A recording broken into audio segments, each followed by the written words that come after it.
வணக்கம் அன்பு நெஞ்சங்களே. நான் உங்கள் சிவகாசி சிவன். இந்த ஒரு அற்புதமான சிந்தனை கவிதை. உருக்கப்படும் தங்கம்தான் உருமாறி நகையாகிறது. அறுக்கப்படும் மரம்தான் அழகான ஜன்னலாகிறது.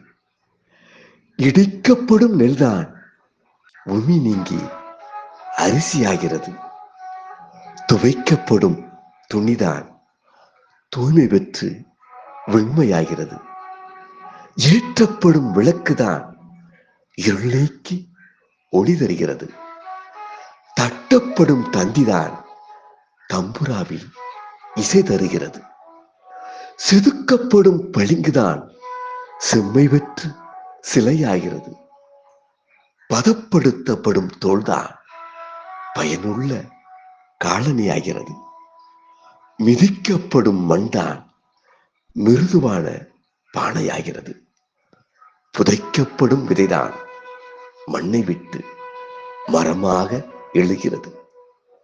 தோற்று போகும் மனிதன்தான் துணிவு பெற்று வீரனாகின்றான். தொடர்ந்து முயலும் வீரன்தான் சரித்திரம் படைத்து வாழ்கின்றான். தொடர்ந்து முயலும் வீரன்தான் சரித்திரம் படைத்து வாழ்கின்றான். முயல்வோம், வெற்றி பெறுவோம். நன்றி நண்பர்களே.